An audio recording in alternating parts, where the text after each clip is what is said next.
Chapter 5 of Tractate Gittin covers some additional laws of divorce, some further rabbinic institutions to resolve financial-related issues, and a lengthy portion which goes through many stories and anecdotes relating to the destruction of the Second Temple. The first mission says there are general types of people that are owed money. Somebody who they or their property was damaged, somebody who lent another person money, and a woman who receives her marriage contract. It was instituted that the damaged party collects payment from superior quality land, a lender collects payment from average quality land, and a woman collects her marriage contract from inferior land, although others hold that she also collects from average quality land. Another institution, a creditor cannot collect payment from encumbered properties if the man owns unencumbered property, even if the unencumbered ones are of inferior value. Another institution, creditors can't collect payment of their owed debts from orphans unless it's inferior quality land. Another institution, to prevent potential issues, we don't collect from encumbered properties to give food for land improvement or to provide food for a man's wife or daughters.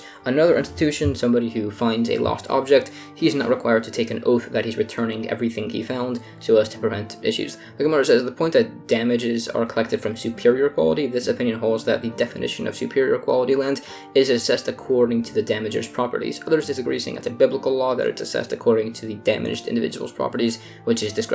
It discusses exactly which case this latter opinion is referring to, and it said that the cases where the superior quality land of the damaged property is comparable to the inferior land of the damager, so this opinion would hold is paid according to the damaged individual's property. Others would say it's assessed from the damager's property. This dispute is based on the explanation of particular words from a verse. These opinions are further described also in regards to the value level of property collected by the temple treasury when compensating from damages. This is further described. There was also the debate if a woman's Katsuba marriage contract is collected from inferior or average property. The logic of inferior land is that a woman wants to marry, so she's not going to refuse to get married if her contract payment will be through inferior land. Additionally, a man can divorce his wife only voluntarily, which can prevent situations of the wife antagonizing him while waiting for divorce.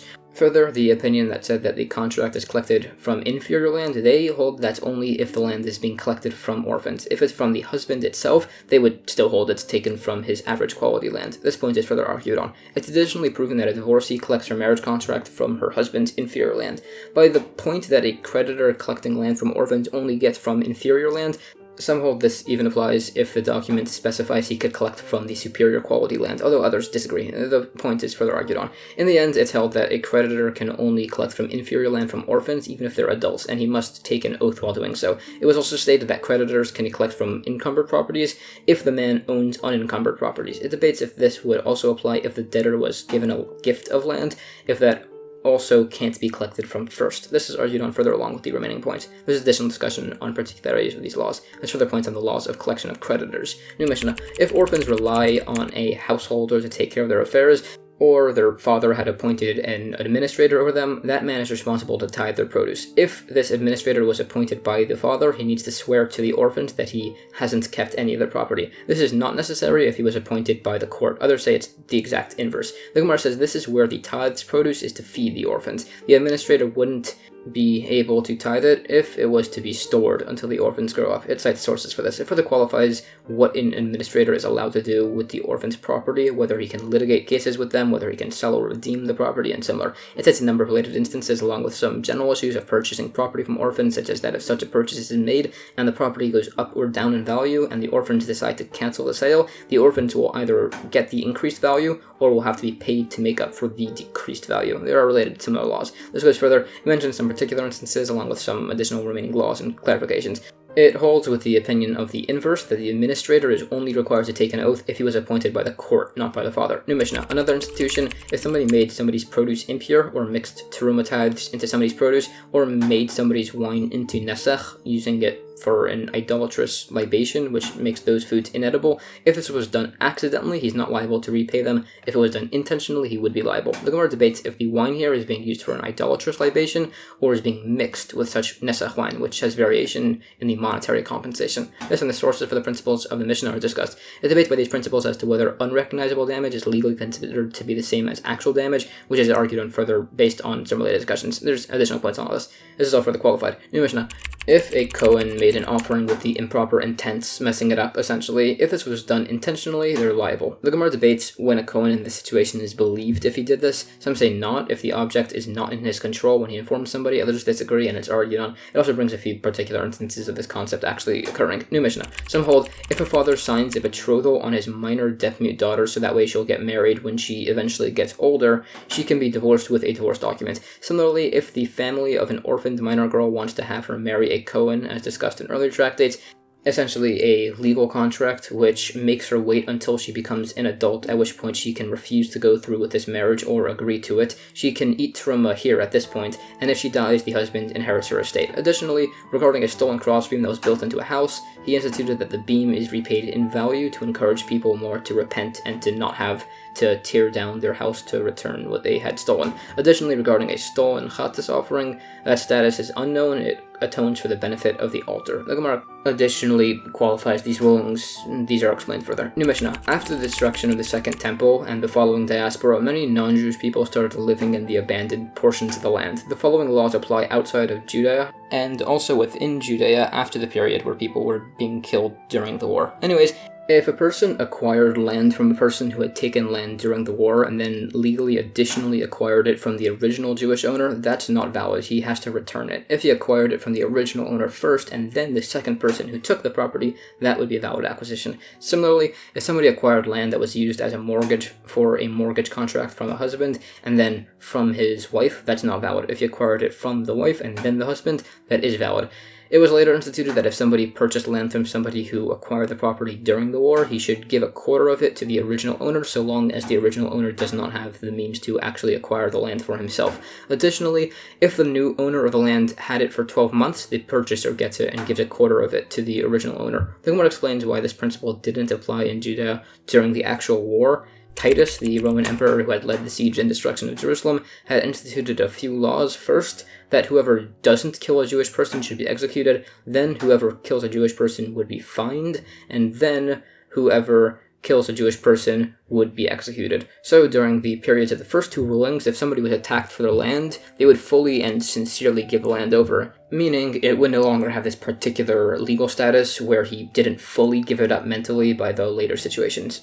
Further, in regards to the actual destruction of Jerusalem, it said this occurred due to the incident with Kamsa and Bar Kamsa. The region of Har HaMelech was destroyed due to the incident with the rooster and the hen, and the city of Beitar was eventually destroyed due to the incident involving a carriage, all of which will be recorded. First, the incident of Kamsa and Bar Kamsa. There was a very wealthy man who was good friends with a man named Kamsa and enemies with a man with a very similar name, Bar Kamsa. So he tried to invite his friend to a banquet and accidentally invited his enemy, Bar Kamsa. So Bar Kamsa arrived and the rich man became furious and immediately tried to kick him out. Bar Kamsa, embarrassed, begged to stay, offering to pay for his meal, then half the banquet and then the entire banquet. The rich man refused and forcibly ejected him. Bar Kamsa left ashamed and angry at the sages who were at the meal and did nothing. So he went to the Roman officials and spread slander that the Jewish people had begun a rebellion and offered to prove it by having the Romans send a delegation to bring an offering in the temple. So they sent a fine calf, and along the way, Bar Kamsa made a blemish on the calf's lip, making it unfit for offering. When it was brought to the temple, they debated if they should offer it anyways due to the unique circumstances, but they decided against it. Some suggested just killing Bar Kamsa. Others rejected this, and it was said that this rejection resulted in the destruction of the temple, Jerusalem, and the exile. Nero, the Caesar, was sent to attack Jerusalem. There's some debate as to if this refers to the actual Caesar Nero, or if this was some general who was also named Nero, but anyways, he arrived and shot an arrow in all four directions, and they all landed by Jerusalem. A child walked by, and he asked what verse the boy was reading, and the boy said, "I will take my revenge against Edom through the agency of my people Israel." So Nero realized that God wanted Jerusalem destroyed, but he would also destroy whoever did so. So he ran away and converted to Judaism, and the sage Rabbi Meir was his descendant. So instead Vespasian was sent, and he laid siege for 3 years. Now, Jerusalem had three wealthy men, Nakdiman ben Gurion, Ben Kalba Savoa, and Ben Tzitzis HaKeses. These are all actually nicknames referencing their great wealth. Collectively, they sustained the city throughout the siege with wheat and barley, wine, salt, and oil, and wood. Together, there was enough food and supplies to keep the people of Jerusalem safe for 21 years. However, of the many factions within Jerusalem, there was one group called the Ber Yonim, and they refused to make peace with the Romans or to hold out with their supplies for the siege. They wanted to fight, and they wanted everybody in the city to join them. So they went and burned down all the storehouses, resulting in there being no food in Jerusalem Jerusalem at all, and the severe famine. It gives an instance of a wealthy woman who went to buy food from the market, and each time she went, there was less and less until she walked the city herself, stepped in waste, and died. Although before she did so, she threw out all her gold and silver into the streets as they were of no more use. One of the sages, Rav Tzadok, fasted for 40 years to try to prevent the destruction of the temple, and ended up being extremely delicate to the point where he could only eat fig juice. Anyways, the sage Rabbi Yochanan ben Zakkai secretly met with his nephew, a man named Abba Sikra, who was the head of the Bar Yoni group. Apparently things were pretty out of hand, because he said if he tried to get them to stop, they'd just kill him. So they worked together to try and sneak Rabbi Yochanan out of the city. Rabbi Yochanan pretended to be sick for a while, and then kept an animal carcass in his room to spread the rumor that he had passed. His students then carried him alive in a coffin outside of the city. The Bar Yonim, who were guarding the exits so that way nobody could escape, wanted to stick spears, or at least hit the coffin to make sure Rabbi Yochanan was actually dead, but they argued against it as it would be disrespectful. Anyways, once he was outside, Rabbi Yochanan ben Zakkai entered the Roman camp and greeted Vespasian, calling him a king. Vespasian reprimanded him, saying he wasn't a king, and if he was, then why are you only coming now? Rabbi Yochanan responded, saying that Vespasian was destined to become a king, as all the verses referenced Jerusalem falling only to a king, and he had only come now due to all of the issues with the Bar Yonim. Vespasian asked, via metaphor, of a keg of honey and a snake, essentially why they didn't destroy the walls of Jerusalem to get rid of the Bar Yonim, and as they were discussing this, a messenger arrived informing Vespasian that Rome had just appointed him as the new Caesar. This, by the way, lines up with the historical accounting. This whole siege occurred during the year of the 4 emperors, the last of which was Vespasian, who was summoned away from his siege at Jerusalem, and sent his son Titus in his place. Anyways, after further discussion, Vespasian offered one thing to Rabbi Yochanan ben Zakkai, and knowing that asking to spare Jerusalem would be rejected, he requested that the city of Yavne, containing the Torah sages, that it should be spared, and that the family of Rabban Gamliel should be spared, and that he should also provide doctors to care for the sage Rav Tzadok, which was granted. So Titus was sent and eventually broke the siege, and as the war was fought in the temple, and within the streets of Jerusalem, it said that Titus took a harlot into the innermost part of the temple, spread out a Torah scroll, and cohabited with her on it. He also slashed the pareches, the curtain, with a sword, and blood poured out of it, and Titus thought he had killed God. In the meanwhile, the war was lost, and basically every remaining person within Jerusalem was either killed by the Roman forces or enslaved. He then wrapped all the utensils of the temple into the paruchas and brought them on a ship back to Rome. It said that a hurricane threatened Titus's ship, and Titus claimed that the Jewish god is of water, as he had killed the Egyptians with water and the armies of Sisera. So it says a heavenly voice declared, "O evil man, the son of an evil man, a descendant of the evil Esav, I have a puny creature in my world, and it is called a gnat. Go up on dry land and fight it." Anyways, Titus arrived off his ship, and a gnat flew up his nose and sat there picking at his brain for the next 7 years. At first, it would be silenced during the banging of a smith's hammer, but eventually it got used to it, and then never stopped its incessant chewing. One surviving sage was among the nobles of Rome, and he reported that when Titus died, they split his skull open and found a gnat inside, swollen to the size of a swallow, and some add that the gnat had a copper mouth and iron nails. Another incident, Onkelos, the sage who would eventually write the Aramaic translation of the Torah, was Titus's nephew, and before he converted, he decided to do some necromancy to see if it would be a good decision. He summoned his uncle, Titus, and asked him who is prominent in the world to come, and Titus said Israel. He asked if he should join them, and Titus said that they have too many laws and you won't be able to fulfill them, but he should attack them, as it said whoever does so will become a leader. Onkelos asked Titus what his punishment is, and he said that every day his ashes are regathered and judged, and then reburnt and rescattered across the 7 seas. Onkelos then raised the wicked prophet Balaam, and asked similar questions, got similar answers, and was told that Balaam was punished by being boiled in semen. Lastly, he brought up Yeshu HaNitzri via necromancy to ask him these same questions. Now, there's actually a lot of debate as to who this Yeshu HaNitzri refers to. I explained this further back in Tractate Sota on page 47a, but briefly, Yeshu HaNitzri is often translated as Jesus of Nazareth, as you'll see in some editions. This is not a very accurate translation, as on top of the word Yeshu just not translating to Jesus, it's a completely different word, despite sounding similar. The reference figure also has dates recorded as to when he lived within the actual Gemara, which is around 100 BCE, along with points on his story being mentioned throughout the Gemara, and it being one completely different than the historical Jesus of Nazareth. So, as mentioned, it's actually a subject of much debate as to who this refers to, with no conclusive answer, although whoever it was, we do know that he had to live under the rule of the king Janneus, as mentioned in some other stories from the Gemara. Anyways, with that aside, he asked him who is prominent in the world to come. He said Israel. Uncle was asked if he should convert, and he was told to seek their benefit and not their harm, as touching them is like touching the pupil of God's eye. And lastly, for his actions of mocking the words of the sages, he was punished in boiling feces. However, it does say admiringly about him how even as a sinner, as a Jew, he still gave good advice and sought to help others. Anyways, the other referenced incident was of the rooster and the hen, which caused further destruction. A region had the custom to bring a rooster and hen before a bride and groom as a blessing to be fruitful. Some Roman soldiers were passing by and they stole the birds, so they attacked the soldiers. The Roman armies came, and it says one prayed with the verse, "Do not go forth, O God, with our legions," and was then bitten by a snake in a restroom and died. The Caesar decided to spare the Jewish people here, so they all celebrated, so the Caesar got upset and decided to attack them anyways and sent 300,000 men and killed everyone on the mountain for 3 days and 3 nights, and those on the other side of the mountain didn't realize what was going on as they were busy celebrating. It gives some details on this region, and it debates if people from the town of Sachania who were destroyed were righteous, and it says that they just hadn't mourned for the destruction of the temple. Anyways, the third incident was the one involving a carriage. One town had the custom to plant a cedar tree by the birth of a boy and a cedar tree by the birth of a girl, and when they married, the trees would be cut down to build a wedding canopy. Once the Caesar's daughter was riding her carriage through the town, and her carriage broke, so they cut down a cedar tree and fix the carriage, so the people of the town got upset and attacked them, so the Caesar then destroyed Beitar, which it describes, and on top of marking the end of the historical Bar Kokhba revolt and the death of Bar Kokhba himself, it says all the residents within were executed until their blood flowed to the Mediterranean Sea, and vineyards of the area were fertilized with all this blood.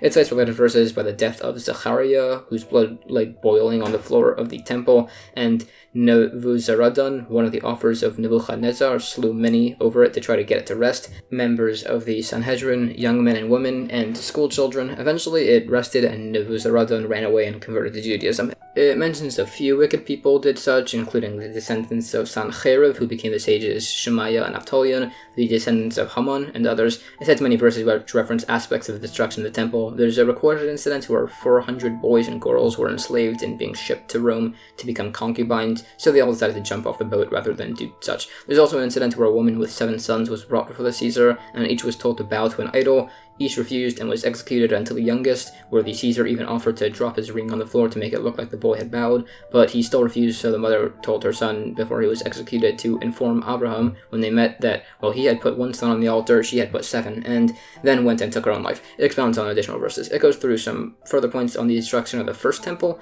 on the mass executions, how the Jewish children were enslaved and tied to bedposts to be looked at while the Babylonians had relations, and additionally by the later destruction of Beitar, all the children planned to attack the Roman soldiers with sticks, and in the end they were wrapped in Torah scrolls and set on fire. There's a story of a rumor being told to a sage of an exceptionally beautiful child in a Roman prison, so he traveled to him and asked him about some verses from the Torah to confirm that he was Jewish, and then paid a massive sum to free him, and the boy became a great sage. There's also a story of 2 slave owners that each said that they had a beautiful slave, a man and a woman, so they set them in the same room so that way they'd reproduce, but they were both Jewish captives and Kohanim at that, so they just sat on opposite sides of the room, and when day came, they saw each other and they recognized that they were brother and sister, so they hugged and they both died. Another story, it speaks of an enslaved, beautiful Jewish woman who was the daughter of the Kohen Gadol, who was used for illicit services by her captor and sold, and it speaks of her lamenting this to God. It also speaks of some instances of adultery and how it resulted in the destruction of the Second Temple.